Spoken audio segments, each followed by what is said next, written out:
Tentei resistir, defumado concreto. Bem-vindos ao nosso vídeo de hoje.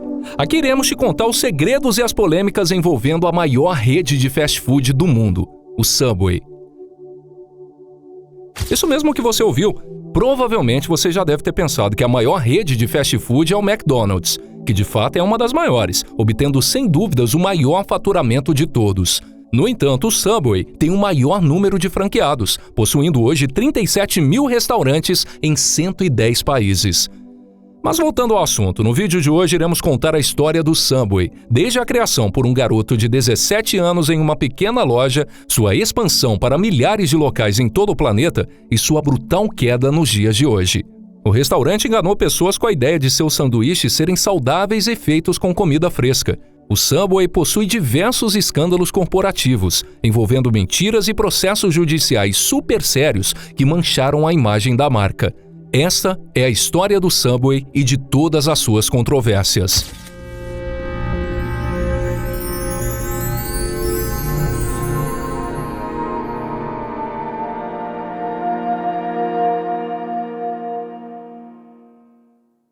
E para contar essa história do Subway, precisamos primeiro voltar no tempo, mais precisamente no ano de 1965. Nesse ano, um jovem de 17 anos, chamado Fred De Luca, sonhava em estudar medicina e se tornar um grande médico. No entanto, para isso, ele precisaria enfrentar um obstáculo. Fred era filho de imigrantes ítalo-americanos, que são americanos com ascendência ou dupla cidadania italiana, e sua família era bem humilde. Seus pais trabalhavam em uma loja de ferragens e ganhavam apenas $1,25 por hora. Por conta disso, ele não fazia ideia de como conseguiria pagar a faculdade de medicina, já que ele e sua família viviam em um conjunto habitacional público e possuíam pouco dinheiro, sendo uma preocupação constante da família. Entretanto, um certo dia, a vida de Fred teve uma grande mudança, quando ele e seus pais foram convidados para irem em um churrasco na casa de um amigo da família chamado Peter Buck, que era um físico nuclear. Assim que chegaram na casa de Peter, ficaram impressionados com o tamanho de sua casa e logo perceberam que ele possuía uma vida confortável e estava bem financeiramente. Fred aproveitou a oportunidade e decidiu perguntar a Peter como ele poderia ganhar dinheiro para pagar a faculdade de medicina. Fred esperava que Peter pudesse emprestar esse dinheiro. Porém, a resposta não foi o que ele imaginava. Peter sugeriu que ele abrisse um restaurante de sanduíches submarinos, ou como conhecemos aqui no Brasil, sanduíches italianos, que consiste em 2 longas fatias de pão recheadas com carne, queijo, tomate, alface e condimentos. Esse tipo de sanduíche surgiu justamente em comunidades ítalo-americanas. E o nome submarino é por conta do pão italiano ou baguete terem esse formato mais alongado que acaba lembrando um submarino. No entanto, até para montar uma loja para vender sanduíches era preciso dinheiro, que já sabemos que Fred e sua família não tinham. Além disso, ele nunca tinha feito um sanduíche submarino. Ou seja, a ideia de montar esse restaurante já estava fora de cogitação na cabeça de Fred. Mas Peter o explicou que seria relativamente simples. Era preciso abrir uma pequena loja com um balcão e adquirir alguns ingredientes, como queijo, salada e uma variedade de pães diferentes. Essa ideia de montar uma loja para vender sanduíches submarinos já era algo que Peter havia pensado há tempos. Porém, ele estava sem tempo para gerenciar o negócio sozinho, e por isso sugeriu que eles fossem parceiros de negócios. Fred seria o responsável pela gestão diária da loja e Peter daria um empréstimo de $1.000 como um apoio inicial para abrir o restaurante. Fred tinha ido ao churrasco sem pretensão nenhuma e saiu com uma parceria em um negócio no qual ele nunca havia pensado. E, infelizmente, era uma área que ele não dominava e não tinha conhecimento, já que a intenção dele era estudar medicina e não fazer sanduíches. Apesar de não ser o que ele queria e ser apenas um adolescente, ele utilizou o empréstimo dado por Pete e a ajuda da sua mãe para inaugurar sua primeira loja de sanduíches. No início, o estabelecimento chamava Pete Super Submarines. Para ajudar a divulgar o restaurante, Fred distribuiu panfletos em vários lugares e no primeiro dia vendeu 312 sanduíches. Todos os lanches eram vendidos por menos de $1. No entanto, após o entusiasmo inicial das primeiras semanas, as vendas começaram a diminuir. Além disso, a falta de experiência comercial de Fred estava afetando o desempenho da loja. No final do verão, o restaurante possuía apenas $6 no caixa. Isso poderia ter desesperado Fred e Peter, já que $6 em caixa era sinal que o restaurante estava falindo. Porém, eles tomaram uma atitude totalmente diferente do esperado de alguém que estava nessa situação. Mesmo a loja não tendo um bom desempenho, Fred e Peter decidiram abrir outro restaurante para criar uma imagem de sucesso. A ideia era que, ao ter um restaurante em vários locais, as pessoas pensariam que a loja estava indo muito bem e deveriam oferecer produtos de qualidade. Passados 3 anos, em 1968, eles decidiram alterar o nome do restaurante para Subway, um nome mais curto e simples, pois assim as pessoas iriam memorizar com mais facilidade. Além disso, por já terem começado a expandir a rede, uma das estratégias foi abrir lojas próximas às estações de metrô, e no inglês metrô é Subway, sendo um dos motivos do nome. E o sub do novo nome ainda remetia aos sanduíches submarinos. Tanto Peter quanto Fred estavam confiantes de que essa ideia de expandir os restaurantes iria funcionar, e estabeleceram uma meta de abrir 32 lojas do Subway nos 10 anos seguintes. Eles acreditavam que a chave para o sucesso era as pessoas estarem sempre vendo o nome Subway, ou seja, era a visibilidade do restaurante juntamente com estratégias de marketing. Por isso, decidiram que os próximos restaurantes seriam em locais que fossem bastante visíveis, como por exemplo perto de estações de metrô. Como resultado, nesse primeiro ano obtiveram um lucro de $7.000. Embora não fosse uma quantia significativa, já era muito melhor que os $6 que eles possuíam em caixa, e mostrou que o negócio realmente tinha potencial. Assim, eles continuaram reinvestindo o dinheiro na abertura de mais lojas e em publicidade e marketing. Com o passar dos anos, a rede de restaurantes começou a crescer mais e mais, e finalmente parecia estar dando um bom retorno financeiro. Em 1974, já havia 16 filiais do Subway espalhadas pelo estado de Connecticut, nos Estados Unidos. No entanto, quantidade não significa qualidade, e junto com a expansão do restaurante vieram alguns problemas. Cada loja possuía aparência e funcionamento diferente das outras, tornando a experiência do cliente totalmente diferente dependendo do restaurante que ele visitava. Fred e Peter não conseguiram gerenciar todos os locais de forma eficaz. Além disso, eles tinham como meta abrir 32 restaurantes em 10 anos. Porém, faltavam apenas 2 anos para atingir o prazo, e eles haviam conseguido apenas metade. Foi então que Fred teve uma ideia brilhante, uma solução que resolveria todos os problemas e ainda aumentaria seus ganhos.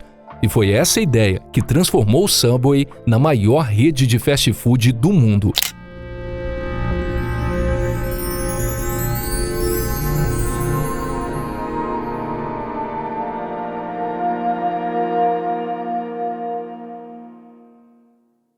Depois de muito pensar e analisar a situação, Fred ponderou sobre a possibilidade de não precisar mais gerenciar diretamente todos os futuros restaurantes. Em vez disso, ele pensou em franquear as futuras lojas, permitindo que outros empreendedores tivessem seus próprios restaurantes Subway, seguindo o mesmo formato e cardápio que havia sido bem sucedido nas primeiras 16 unidades. Com esse formato de franquias, Fred e Peter não precisariam operar os restaurantes individualmente, evitando as preocupações com clientes, funcionários e fornecedores, já que cada franqueado teria essa função. Essa ideia brilhante de Fred fez com que o papel de Peter na empresa se tornasse ainda mais discreto. Ele se tornou um sócio silencioso, nem sequer tinha seu próprio escritório na sede do Subway. Tanto que, quando era questionado sobre assuntos relacionados à marca, ele apenas respondia: "Fale isso com Fred." Porém, mesmo assim, Peter continuou recebendo sua parte dos lucros, o que lhe rendeu um incrível retorno sobre o seu investimento inicial de $1.000.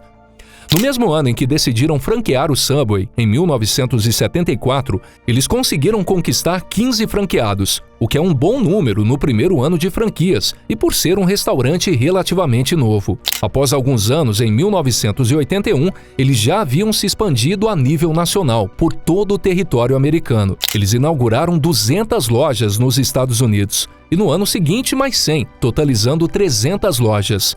O crescimento da rede de restaurantes foi muito mais rápido do que eles podiam imaginar, pois caso não tivessem iniciado as franquias, muito provavelmente não teriam inaugurado nem metade das lojas. O modelo de franquias foi uma estratégia que deu muito certo, sendo assim até os dias atuais. O que ajudou muito na expansão das franquias do Subway nas décadas de 80 e 90 foi o fato de que abrir uma franquia do Subway era mais acessível e barato em comparação com outras redes de fast food, como o próprio McDonald's. Fred e Peter desejavam que todas as unidades da franquia do Subway fossem construídas rapidamente, com baixo custo operacional e muitas vezes em locais não convencionais, como postos de gasolina, hospitais, universidades e até em bases militares. A diversidade de locais não para por aí. Existe uma loja do Subway em uma cidade fictícia na Virgínia, construída pelo FBI para treinamento de agentes. Além de expandir suas franquias em qualquer lugar possível, vale a pena mencionar que, além de Peter e Fred receberem uma taxa inicial por cada novo franqueado, eles também obtinham 8% dos royalties de cada franquia, ou seja, uma parcela dos ganhos gerados pelos franqueados. O Subway, de fato, estava sendo um sucesso.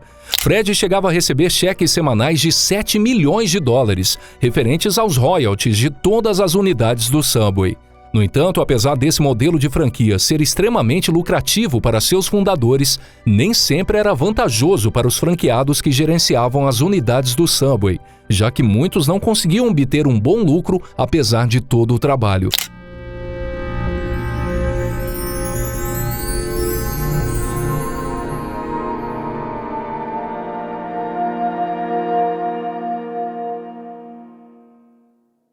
Fred, por estar mais à frente do negócio do que Peter, ficava com a função de supervisionar os franqueados, e ele fazia isso de forma minuciosa. Inclusive, muitas pessoas que tiveram contato com Fred relataram que ele era invasivo e controlador. Houveram alguns rumores de que ele se aproximava das esposas dos franqueados durante as convenções do Subway, pois ele acreditava que o sucesso dos maridos das mulheres estava diretamente ligado a ele, deixando muitas incomodadas e constrangidas. Fora essas atitudes totalmente inadequadas, muitos proprietários de franquias acusavam a empresa de enganá-los ou de induzi-los a acordos contratuais rígidos e inflexíveis. Por exemplo, no ano de 1998, 40% dos franqueados do Subway afirmaram que estavam ganhando uma quantia modesta que dava apenas para sobreviver. E isso ocorria, pois Fred estava totalmente focado em quantidade de restaurantes. Ou seja, ele apenas queria expandir a rede e abrir mais lojas, sem fazer um estudo dos locais. Por conta disso, frequentemente, várias unidades eram inauguradas em uma área pequena, e as franquias do Subway se tornavam concorrentes entre elas, tornando difícil para os restaurantes obterem lucro. E as polêmicas não param por aí. Além disso, a equipe de vendas do Subway, encarregada de recrutar novos franqueados, também tinha uma abordagem de venda um pouco agressiva. Um ex-executivo do Subway revelou que entre 30% e 50% dos franqueados eram imigrantes, e muitos enfrentavam dificuldades em compreender os contratos complexos que estavam assinando. Inclusive, uma pessoa que trabalhava na parte administrativa do Subway sugeriu a implementação de testes de matemática e inglês para garantir que os franqueados compreendessem completamente os acordos que estavam assinando. No entanto, a equipe do Subway rejeitou a proposta, pois o foco principal dos executivos de venda do Subway era conseguir um número crescente de franqueados, sem se preocupar com a compreensão por parte dessas pessoas dos riscos e custos que estavam assumindo. Um especialista que trabalhava na empresa chegou a afirmar que de todos os contratos de franquia que ele havia lido na vida, de longe o do Subway era o mais problemático. Ele disse também que alguns dos termos do contrato eram considerados ilegais em alguns estados do território americano, já que o contrato concedia a Fred o poder de confiscar qualquer franquia e seus ativos caso ele quisesse. Além disso, também autorizava a instalação de franquias próximas umas das outras, incentivando a competição entre os restaurantes e proibindo os proprietários de falar sobre o assunto na mídia. Dado esse cenário, muitos proprietários de franquia estavam impossibilitados de tomar medidas legais devido às cláusulas restritivas de seus contratos com o Subway. Enquanto isso, a fortuna de Fred e Peter continuava a crescer. A empresa estava expandindo suas operações internacionalmente, inaugurando seu primeiro restaurante fora dos Estados Unidos em 1984. Fred estava obcecado em aumentar o número de restaurantes. Ele queria expandir cada vez mais. Ele estabelecia metas para a abertura anual de lojas, meta que todos os funcionários inicialmente consideravam ambiciosas demais, mas que acabavam sendo alcançadas. Em vez de tirar férias, Fred viajava constantemente para outros países em busca de novos locais para expandir a rede de fast food.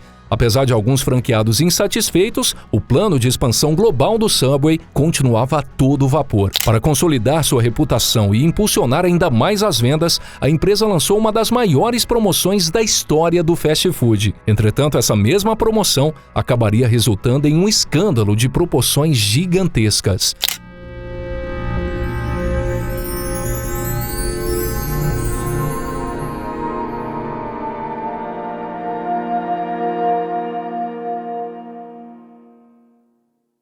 Durante as décadas de 1990 e início dos anos 2000, o Subway desenvolveu uma estratégia de marketing crucial que a destacou no cenário dos fast food. A empresa promoveu a falsa ideia de que seus sanduíches eram uma opção saudável, já que todos os seus ingredientes eram frescos, o pão era assado na hora e não havia nenhum tipo de fritura. Além disso, era oferecido aos clientes a liberdade de escolher quais ingredientes disponíveis seriam colocados em seus sanduíches. Devido a esse marketing de fast food saudável, em 1997 o Subway lançou uma campanha publicitária destacando 7 sanduíches com baixo teor de gordura, comparando-os aos produtos ricos em calorias, como hambúrgueres oferecidos por seus concorrentes. Inclusive, um dos seus clientes, chamado Jared Fogle, afirmou ter perdido mais de 110 quilos comendo 2 lanches do Subway diariamente. Essa história rendeu um marketing positivo para o Subway, que o contratou como seu porta-voz. No ano de 2000, Jared se tornou o rosto e o corpo de sucesso do Subway, personificando a imagem da dieta do Subway, propagando a ideia mentirosa de um restaurante saudável. As propagandas foram um enorme sucesso, resultando em um aumento de 20% nas vendas após a estreia do primeiro comercial. O diretor de marketing do Subway chegou a afirmar que Jared era responsável por metade do crescimento da rede de restaurantes. Sua transformação física, graças à dieta do Subway, o transformou em uma celebridade, estrelando anúncios do Subway por mais de 10 anos, frequentemente exibindo a grande calça jeans que costumava usar quando pesava 110 quilos a mais. Jared se tornou um rosto conhecido em comerciais de televisão, impulsionando a venda dos sanduíches e até mesmo fazendo aparições em programas de TV, inclusive conhecendo a famosa apresentadora americana Oprah. Aparentemente, o Subway tinha tido uma grande sorte ao escolher esse homem como rosto de sua marca. Entretanto, em 2015, ocorreu o pior cenário possível envolvendo o porta-voz da empresa. A residência de Jared foi invadida pela Polícia Federal Americana para busca e apreensão. Foram descobertas imagens e mensagens relacionadas à exploração de crianças. Ele foi condenado por posse e distribuição de material de abuso infantil, bem como aliciamento e exploração de menores, recebendo uma sentença de 15 anos de prisão.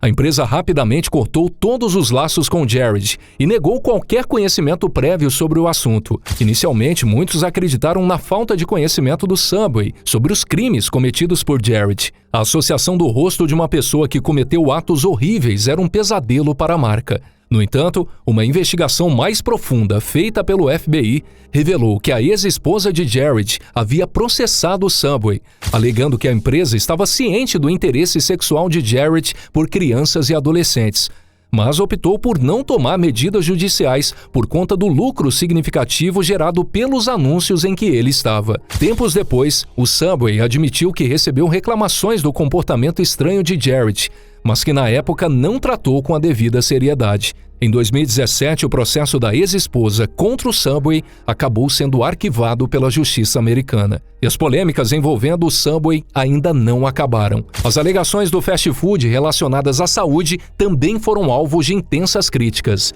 Isso marcou o início de processos judiciais e acusações que surgiram contra a empresa. O Subway foi acusado de utilizar um produto químico encontrado em tapetes de yoga na fabricação dos seus pães, além de usar uma substância que não correspondia ao atum de verdade e de vender um frango com uma quantidade de soja superior à carne. Surgiram também acusações de que os pães de 30 centímetros anunciados, na verdade, tinham apenas 11 centímetros. O Subway contestou todas essas alegações e resolveu algumas delas fora dos tribunais. Embora tenha concordado em eliminar gradualmente o produto químico encontrado nos tapetes de yoga de seus ingredientes, todas essas acusações prejudicaram a imagem do Subway, que se vendia como um fast food saudável.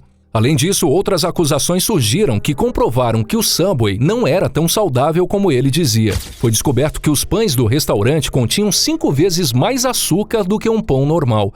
Essa descoberta ocorreu através de investigações de tributações de produtos do governo da Irlanda, pois quanto mais saudável um produto fosse, menos tributos eles teriam. Foi aí que descobriram que o pão não era tão saudável e possuía diversos ingredientes a mais que deveriam ser tributados como uma sobremesa. A partir daqui, o castelo fresco e saudável do Subway começou a desmoronar. A reputação do Subway de restaurante saudável ficou seriamente prejudicada.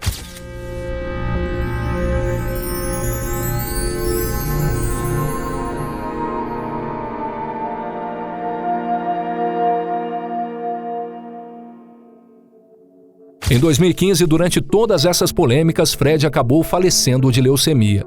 Durante toda a sua vida, Fred sempre teve grandes ambições. O primeiro funcionário do restaurante afirmou que Fred sempre quis que sua empresa superasse o McDonald's e que só seria feliz quando isso acontecesse. Em 2011, o Subway finalmente atingiu essa meta. No entanto, embora o Subway tenha superado o McDonald's em número total de estabelecimentos, ainda ficava atrás em termos de receita. Em 2016, a rede atingiu seu auge, com 44 mil locais em todo o mundo. No Brasil, a primeira unidade foi aberta em 1993 e hoje é o 7º país com mais unidades do Subway, ficando apenas atrás dos Estados Unidos, Canadá, Austrália, Inglaterra, Alemanha e México. Infelizmente, Fred não viveu para testemunhar o auge do Subway. Na época de sua morte, seu patrimônio líquido havia ultrapassado 3 bilhões de dólares. Não havia dúvida de que ele desempenhou um papel fundamental na transformação do Subway, inicialmente uma loja de sanduíches com dificuldades financeiras no maior império de fast food do mundo. No entanto, um dos problemas foi que ele sempre insistiu em manter um controle absoluto sobre o negócio, o que levou à falta de um plano de sucessão eficaz quando ele faleceu. Ninguém mais tinha um entendimento tão profundo no negócio quanto Fred. E isso levou a uma queda no número de unidades do Subway a cada ano desde a sua morte em 2015. O outro fundador, Peter, não ficava mais à frente dos negócios e faleceu em 2021, conseguindo transformar os $1.000 iniciais em mais de $1 bilhão. 2 anos após a morte de Fred, em 2017, algumas franquias do Subway optaram por quebrar a cláusula do contrato que dizia que os franqueados não poderiam falar com a imprensa. E então revelaram ao site americano Business Insider que o lema do Subway, Eat Fresh, em português significando coma fresco, estava longe da realidade. Os ingredientes do restaurante que eles eram obrigados a solicitar chegavam apenas uma vez por semana, resultando em produtos murchos e muitas vezes apodrecidos. Caso eles tentassem encomendar de fornecedores diferentes ou estabelecer pedidos mais frequentes, poderiam correr o risco de ter suas franquias retiradas e as licenças revogadas. Inclusive, os franqueados viviam sob a ameaça de aumento das taxas de royalties e da perda total de seus restaurantes caso tivessem erros mínimos em suas lojas. Eles relataram também que cerca de 1/3 de suas unidades não eram lucrativas. E o modelo de negócios do Subway foi criticado por ser excessivamente expansivo e rápido, criando uma competição interna que tornava difícil para cada franquia obter lucros sólidos. A estratégia do Subway em focar em quantidade em vez de qualidade foi um dos motivos para o seu declínio. O crescimento acelerado da marca fez com que tivesse mais concorrência entre as próprias lojas do Subway do que a concorrência com outras marcas, fazendo com que desde 2015 as vendas venham caindo consideravelmente, fechando milhares de lojas. Além disso, a inflação forçou a empresa a economizar em ingredientes de qualidade e descontinuar as promoções, como a de 2 sanduíches por R$15. Podemos afirmar que os últimos anos não foram nada bons para a reputação do Subway. Antes da morte de Fred e até mesmo depois, o fast food precisou lidar com escândalos e problemas crescentes dentro do próprio negócio. Por conta disso, mesmo tentando se reestruturar aos poucos, o Subway afirmou esse ano que a empresa está à venda, à procura de compradores que queiram pagar cerca de $10 bilhões pelo negócio. Talvez a obsessão de Fred pela expansão tenha sido demais. Além disso, a reputação de fast food saudável do Subway já não existia mais. Junto a isso, ainda surgiram processos judiciais relacionados à carne suspeita e ingredientes questionáveis, prejudicando ainda mais a sua imagem. A inflação fez com que seus preços subissem muito, e a associação com Jared Fogle é difícil de ser completamente superada. O Subway, de fato, está em declínio. No entanto, a empresa continua sendo a maior rede de fast food do mundo e gera bastante lucro. O que nos resta é observar se o Subway conseguirá dar a volta por cima ou se de fato vai fechar suas portas para sempre. Terminamos por aqui mais um vídeo. Obrigado por ter assistido até o final. E me conta nos comentários se você já conhecia essa história e o que achou de tudo isso. Não esqueça de curtir o vídeo e se inscrever no canal para apoiar o nosso trabalho. Um forte abraço e até a próxima!